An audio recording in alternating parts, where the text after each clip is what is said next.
Oh, hi there. So we're back to Inspector Calls. We're back into Act 2 now. If you remember last time, we finished Act 1, and at the end of Act 1, Gerald gives himself away when the inspector mentions the name Daisy Renton.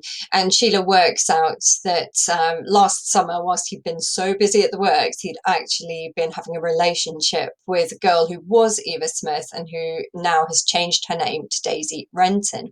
So our learning question for this lesson is, can I understand and analyse how Sheila is starting to change as a character in this little section of the text? And the second part is, I want to think about this theme. Can I understand and analyse the theme of shared or collective responsibility?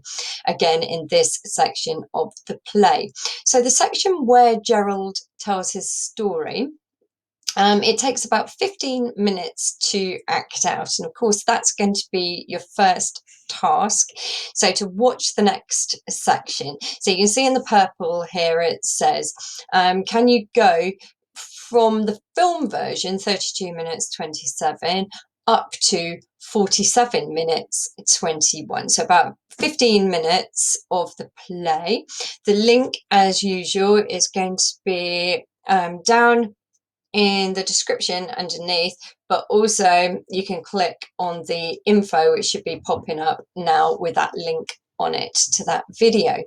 I'm going to request, as usual, that you kind of 70% watching, but about 30% following along in your script, because some lines do get changed. For example, there is a character called Alderman Meggerty who is mentioned in the script, but for some reason he's been his name has been airbrushed out of the version that you will be watching.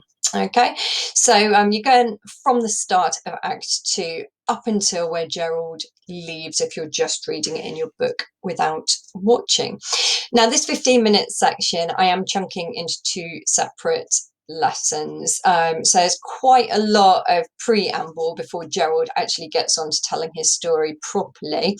And in that section we do see both of these themes which are in the learning question, Sheila changing and this theme of shared or collective responsibility, which I want to discuss kind of separately from looking at the character of Gerald. So off you go now. Pause this video and go and watch the other video, and I'll see you back here in about 15 minutes. Okay, so names are really important in this play. So the first one I've mentioned quite a lot before, but I've kind of just talked about it. I don't think that you've actually written anything down. So what I'd like you to do, if you're working in your exercise books, is to write down Eva Smith the same way that I have done here, kind of in a little bubble or a cloud, and if you can do some annotations around it. If you've been listening really carefully, this should really just be revision for you, but if it maybe you haven't taken it fully in if you were just listening. So the first thing, this girl's first name, Eva, and Eva sounds very similar to every, but it is a girl's name.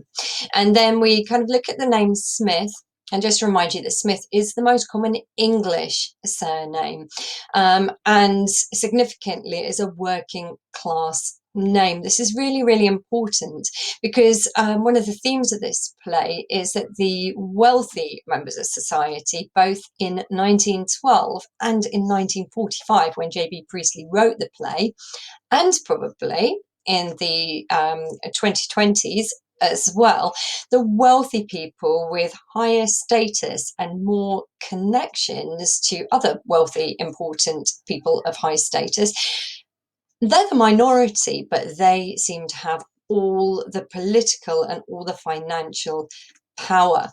So Smith, being a working class name, is significant. The fact that it is the most common, because it shows that most people who live in Britain are working class or from working class heritage, and they work skilled labour using their hands. Because if you think of all the people that might have been smiths, it's basically metal workers. So you might have had a silversmith making jewellery, and kind of teapots and trophies and things like that. You might have a goldsmith who'd also be making jewelry and precious goods like that. Significantly, in both of these examples, they would have been making those goods for wealthy upper class people most of the time. The blacksmith is probably the most common one. So a blacksmith who'd be making fixtures and fittings like for around the house. And then a specific kind of blacksmith who'd be looking after horses and making horseshoes and fitting shoes onto those horses. So those are just a few examples of where that surname Smith comes from for you, but you can see that it is significant that J.B. Priestley has chosen that name, because Eva Smith kind of represents every working class person. So she is being used really, really symbolically by J.B. Priestley to represent the downtrodden working classes. However, there is a little more to her name as well, as we mentioned previously. So Eve, and Eva comes from the name Eve. Eve was the first woman in the Bible, and Eve was an innocent woman, but she lost her innocence when she ate the fruit from the tree of knowledge, when she began to know too much. And it was the snake, who is the devil disguised as a snake, who tempted her to eat that fruit. And then she lost her innocence. And similar to that, we see Eva being corrupted by the Birling family and Gerald. So because of her interaction with these snake-like people, she also loses her innocence. So you can see how she's being this name is being used again really, really symbolically. Right, so what does Eva Smith change her name to when she wants a fresh start? She changes it to Daisy Renton. And similar to Eva Smith, there are some really much deeper meanings to this name. So first of all, really similar to Smith, Daisy is a common flower. It's a flower that if you don't mow your lawn will grow up in your grass. You'll see it on all the grassy verges. You'll see it in meadows across England. So it's a very common flower. It's a really pretty little flower, but it is very delicate. So as soon as you pick a daisy, it will wilt and die quite quickly.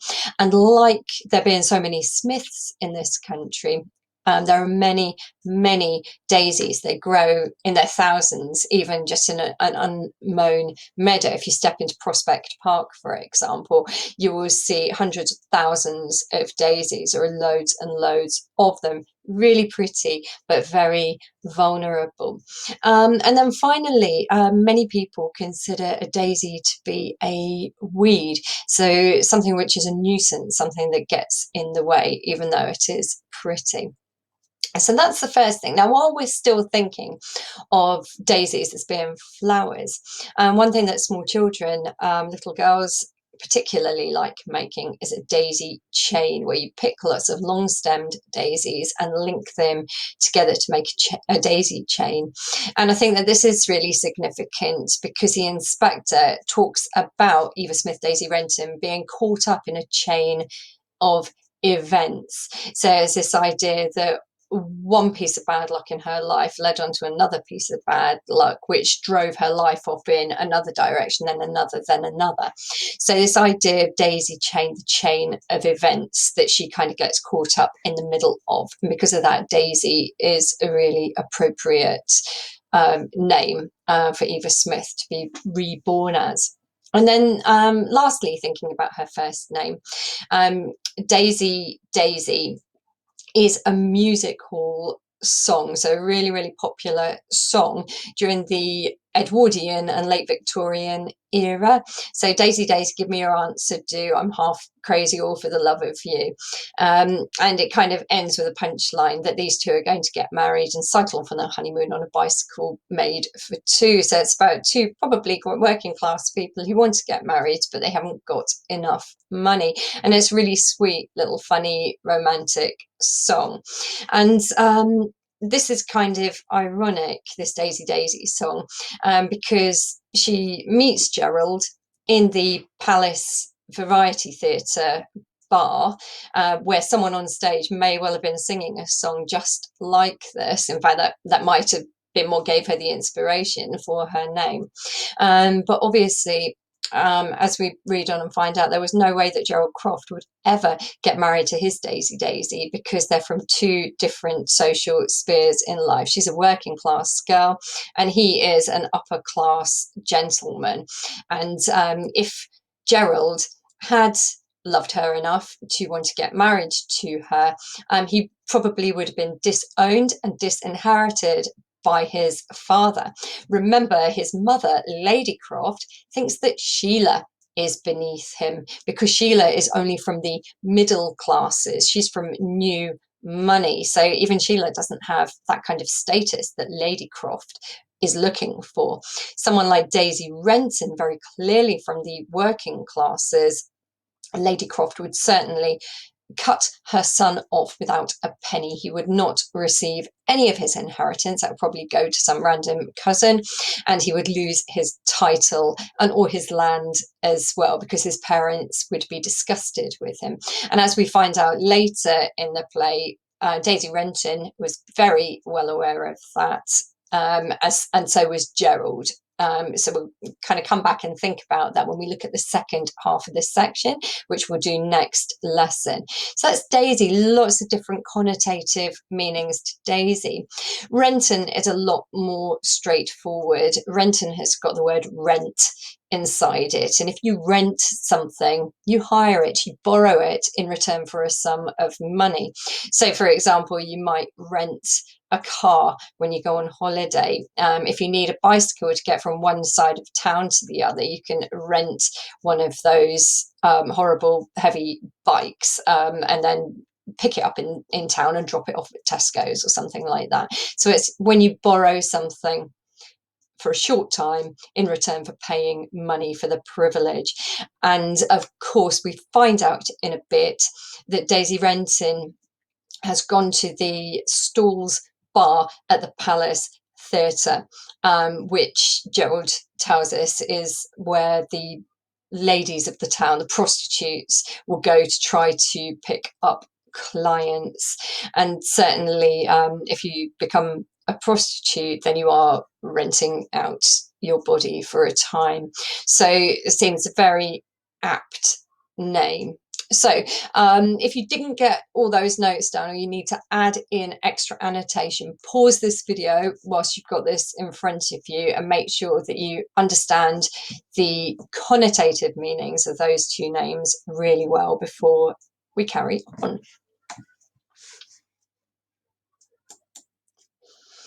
Okay, so it's a little bit of annotation time. And we've seen the play, and hopefully you've been following along as well. There's not going to be stacks of annotation, you'll be thrilled to know today, because there's obviously it's a play, there's lots and lots of dialogue, but you will kind of get the gist of what we're talking about, and we will zoom in on certain things. So in the stage directions, Sheila starts off with a hysterical laugh, and then Gerald wants Sheila to leave because she's had as much as she can take. Sheila says he means I'm getting hysterical now. And this word, hyster, that means the womb in Greek. So when people were accused of being hysterical, it's very much madness, and it's very much focused on females. A female who was suffering from panic attacks or depression in Edwardian times and through into later in the 20th century and back into Victorian times too, would be described as hysteria. They say the very nature of being a woman and having a womb would make you mad. So that's kind of attitudes to women that they had at the time, and this is what Gerald is suggesting here. Actually, Gerald is just ashamed. I think that Sheila has every right to be a little bit hysterical, having found out that Gerald's been cheating on her all this time. With her hysteria, she laughs towards Gerald. You see, what did I tell you? Yes, the inspector knows that you had a relationship with Daisy Renton, so there's no getting around that. She uses the two kind of quite like triumphant, it said at the end of Act 1, didn't it? The triumphant rhetorical questions. Of course the inspector knows. And then Gerald almost takes on Mr. and Mrs. Birling's role. She's had a long, exciting and tiring day. That's the kind of thing a parent would say about a child who got a bit grumpy on the way home from Legoland or something, isn't it? So she's been really talked down to, not just by her mother now, but also by her fiance. He just sees her as a child, not as a woman at this point, very much the way that her parents do. And then just down here, the inspector says, or Gerald says, that Sheila shouldn't see unpleasant and disturbing things when he's talking about his relationship with Daisy Renton. And ironically, the inspector says, you think young women ought to be protected against unpleasant and disturbing things. And we've got this idea of Sheila and Eva being mirrored again that we talked about last time. So whereas Sheila is on the good side of the mirror, she has been protected by her parents and by Gerald from unpleasant and disturbing things. Eva has been a victim of unpleasant and disturbing things, which have culminated or built up to her having to commit suicide. So whilst people want to protect Sheila and treat her like a child, Eva is very much treated like an adult, even though they're both pretty and they're both around about the same age. One of them gets protected and the other one is the victim. So Sheila starts talking about the second part of our learning question now. She says, I won't hate it. She says, it can't be any worse for me than it has been, and it might be better. So she thinks that Gerald sharing the responsibility will make things seem better for her. She won't feel solely responsible for what's happened to Eva Smith. Gerald doesn't understand this. He speaks bitterly to her, and Sheila answers bitterly. You've been through it, now you want to see someone else put through it. So he thinks that Sheila just wants to kind of gloat, but Sheila doesn't. Sheila needs to share that responsibility, and Gerald doesn't really get that at the moment. And but they're both being bitter towards one another, and that reminded me of that stage direction at the beginning. So remember, at the beginning, in the pink lighting, pink intimate lighting, they were so loving and so friendly, and they only saw the beauty in each other. Gerald could only see Sheila as someone who is a little bit immature and a bit silly and a bit flirtatious and very pretty, and Sheila could only see Gerald as a kind of knight in shining armour. Although she does say that she was suspicious about last summer, and she did mention it at the beginning of the play too. But when Gerald says to see someone else put through, it's like the way that you see or perceive something, which has changed for Sheila. So Sheila says that because she got Eva Smith sacked from Millwards, Gerald sees her as selfish and vindictive. And just a little bit of vocabulary here. Vindictive means when you want to get revenge, when you like taking revenge on someone, when you want to get your own back. Okay. Down here, the inspector starts doing the kind of the recap again, as he always does. And this time he sounds like Sheila. She was a pretty lively sort of girl who never did anyone any harm, but she dies a misery and agony hating life. So he does keep repeating these emotive ideas. So we've got some real emotive language there. So he uses lots of persuasive techniques. And Sheila can't express to Gerald exactly what she means as collective responsibility, that if she can share the responsibility for what happened to Eva/Daisy, she will feel better. But the inspector explains it perfectly for her. He puts it really, really clearly. Miss Birling has just been made to understand what she did to this girl. She feels responsible. If she leaves us now and doesn't hear any more, then she'll feel she's entirely to blame. And she'll be alone with her responsibility the rest of tonight or tomorrow and the next night. And what J.B. Priestley, the playwright, is saying here is, yeah, as maybe as wealthy people, as rich people, as any people actually, we have done terrible wrongs, but individual people aren't individually responsible. We're responsible together. If you try and take that responsibility all upon yourself, it will become too much to bear and it will make your life a misery. But if you can share the responsibility for the bad things you've done and work together to try and make things better, then you can deal with your feelings, your guilty feelings, your bad feelings. You can deal with those and you can actually put them to a good use instead of trying to carry that responsibility all on your own. That's a really, really important message that the playwright J.B. Priestley is trying to get across to the audience who are watching this play. And I think that like with lots of stuff that's been going on recently, I think that we can all relate to this idea of collective responsibility. So the idea that of Black Lives Matter, which is really relevant at the moment, you might see what's happened and feel terrible about it, but you can't shoulder all your privilege and you can't shoulder all the guilt and how bad you feel all yourself. You have to kind of join together with other people and do whatever you can to try and make things better for people who have been suffering and put down. Here it's Eva Smith and the working classes. At the moment, it's more relevant to the way that people of colour are treated across the world. But it's very much the same idea. Let's share that responsibility. Let's face up together to what we have done wrong, what our ancestors have done wrong.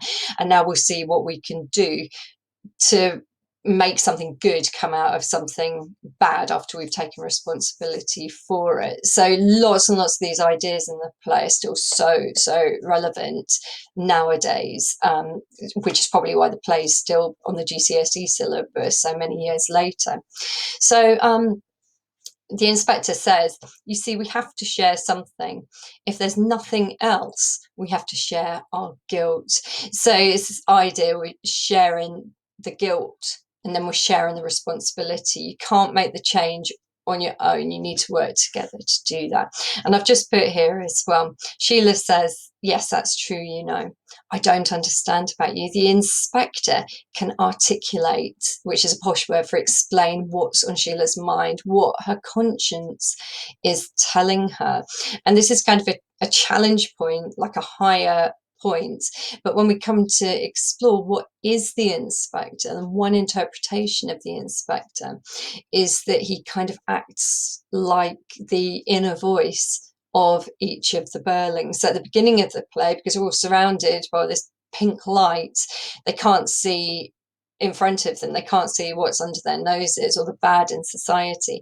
But the inspector comes along and he kind of gives them that conscience that they should have had in the first place. So when we hear the inspector talking, actually that's why we hear the echoes all the time, because he's echoing back at each character what their internal thoughts should be, the way that they should react. That's why his voice changes depending on who he's talking to.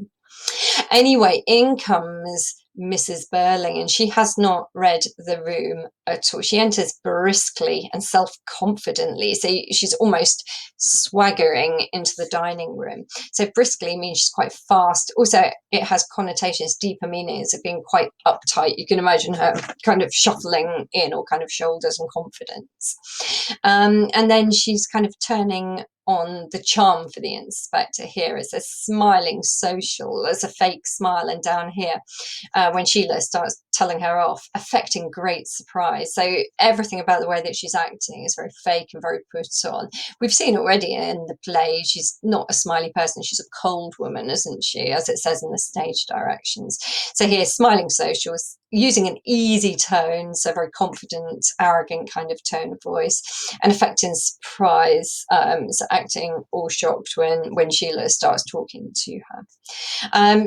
What you'll notice as well through this section, she's taken over Mr. Birling's role. Mr. Birling has stopped pulling rank and name dropping, but Mrs. Birling starts it instead. And even Gerald starts getting irritated with her on the next little bit of the script on the next page. But Mrs. Birling doesn't know what started to come out about Gerald, which is why she's still being a bit confident. Okay, so how does Sheila change? That's one of our learning questions. Look what she's calling Mrs. Birling now. Not mummy anymore, it's mother.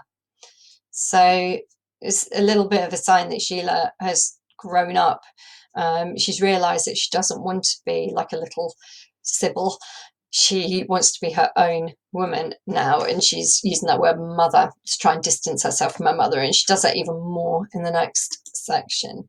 So Mrs. Birling still thinks that Sheila is a child, so much like Mr. Birling, she refers to Sheila as a child.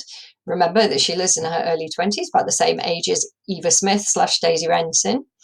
And this is important. Watch out for the inspector saying this, because it's not the only time he says this. We often do make a great impression on the young ones. They're more impressionable. So when you're a youngster and you get taught something or you learn something, you can take it on board and make changes to the way that you live your life. That's what J.B. Priestley is suggesting here, that if you're still youthful, you can listen to a value that might not be part of your own set of values, and you can adopt that new value. It takes a while, but you can change your attitudes and you can adopt new values. You can still do that while you're youthful.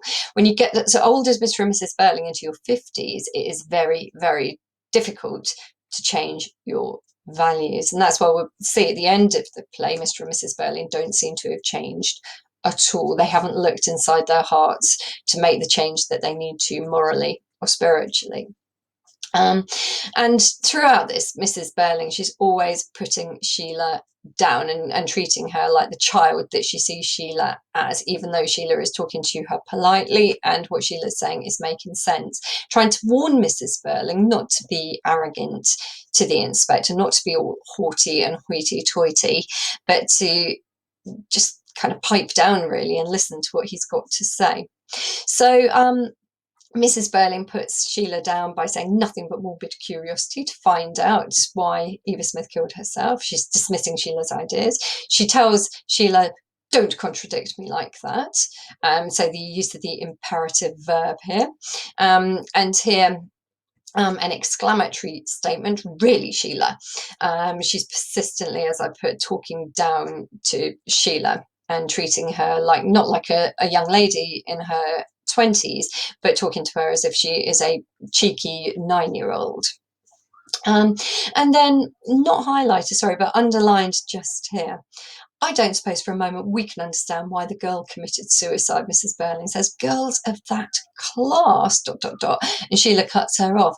And you remember we mentioned this previously, that the members of the upper classes, so Mrs. Birling is right there on the edge of the upper classes, she's kind of an upper middle class woman. The upper classes believed that working class people were like a different species, they are less than human.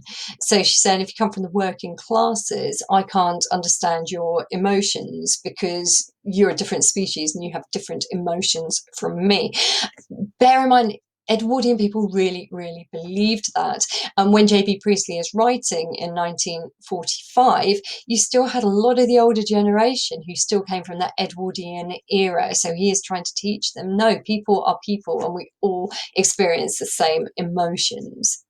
So a bit further down, do you remember this word? The inspector says, Sheila's right, you're wrong, basically, Mrs. Birling. And Mrs. Birling really takes umbrance at this. She says, that is a trifle impertinent, Inspector. Do you remember that word, impertinent? That was how Sheila described Eva Smith after Sheila thought that Eva was laughing at her in the mirror at Millwoods, she went to the manager and said she was very impertinent. And I said at the time, it's almost like she's becoming a mini me, a mini Mrs. Birling, mini Sybil. But now Sheila is certainly not using that word anymore. She's laughing and mocking that word. Now, what is it Sheila is suggesting? Well, that Sheila's given this short hysterical laugh. Sheila says, perhaps it's because impertinent is such a silly word. So what are we talking about? Maybe 1 year ago, Sheila was using that word, copying her mother, looking down on the working classes. But now Sheila has changed. She's distancing herself from her mother instead of copying her. Impertinence, a silly word. I don't think Sheila will use that word again, will she? Okay, so here we go. Mrs. Birling, as I said, she's name dropping and pulling rank, repeating everything that Mr. Birling tried on earlier. She speaks to the inspector rather grandly. And she uses really similar words to her husband. You're conducting it in a rather peculiar and offensive manner. And then she reminds the inspector, my husband was Lord Mayor and he's still a magistrate. So again, this threatening tone to what she's saying. And even, as I said, even Gerald tells her to be quiet here. Yes, Mrs. Birling, the inspector knows all that. It's not a very good idea to remind him. So Gerald, who's been so respectful, is actually kind of cutting in now because he knows he's in for an interrogation. He doesn't want Mrs. Birling making things worse for him. Here we go. We've got this childish thing here.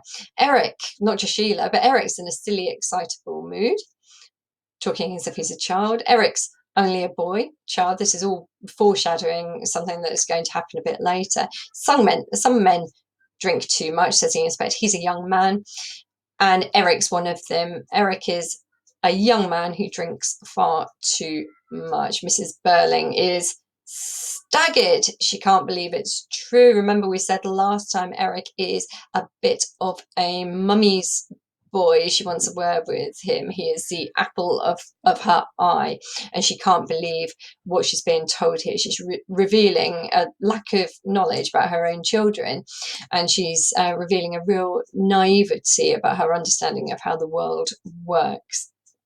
And really about Eric's state of mind. Why is he drinking? You hope that she might notice that he's not been himself.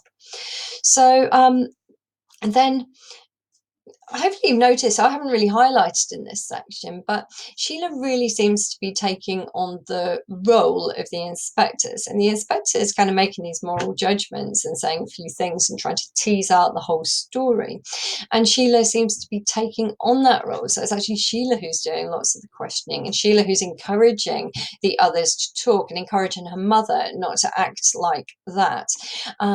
Mrs. Birling does notice in a rare moment of perception, it's you and not the inspector who's doing it. And that's what Mrs. Birling has noticed, that actually it's Sheila who's trying to get them to talk and trying to get them to confess, actually not the inspector. Sheila really needs everyone to take on board what they've done to her Eva/Daisy, so that she can share that responsibility. Okay, we've had this word before. So he speaks gravely to Mrs. Birling, who thinks she's not involved at all. And remember, the gravely means seriously, but obviously the word gravely also has connotations of death. So it's kind of like he's being not just serious, but deadly serious about what he's saying. We find out in this section that Eric isn't allowed to go to bed because the inspector's told him not to. So real hints that Eric's got a part to play, because the inspector told Eric not to go to bed. And Mr. Birling again refers to Sheila as a child, even though she's in her 20s and is meant to be getting married. So the inspector does another recap and summary. For the sake of Mrs. Birling, who's only just come into the room. And As it comes to annotation for this lesson, that's where I'm going to leave it for this lesson. We'll just have a look at the learning question and see how we've got on with being able to address the learning question. Just some bullet points for you. So how has Sheila changed in this section? So the first thing that I would mention, these aren't in any particular order, is just how they came into my brain. She seems to have become like the inspector. She's instructing her family how to behave. She's encouraging her family and Gerald to tell their story. We'll see more of her encouraging Gerald next time. And she's trying to make sure that everyone empathizes with Eva Smith and don't just write her off as someone that you don't know. Secondly, she recognises that what she did when she got Eva Smith dismissed from Millwoods is at least partially her responsibility. But in this theme, the second part of the learning question, she needs to be able to share that responsibility. And the inspector recognises, and Sheila recognises too, that it is too much weight for her to take that all upon her own shoulders. She needs to share out that responsibility. And she's sharing it a little bit with her dad. And remember from last time, she's feeling quite disappointed with her dad in the way that he treated Eva Smith. As well. In this section, we see her changing in the way that she treats Gerald. It's kind of good characterization. It's just natural, really. She's not flirting with him anymore. She's being sarcastic. She's feeling really bitter and embittered towards her. Do you remember at the beginning when she talked to him about what did you do last summer? She was half playful, half serious, which was a stage direction, half playful, half serious. So now she's not playful or fun anymore at all. She's all serious, and anything playful has just turned into raw sarcasm now. We'll see her soften up next lesson a little bit towards Gerald as she encourages him to tell his story. She starts to gain kind of more respect for him.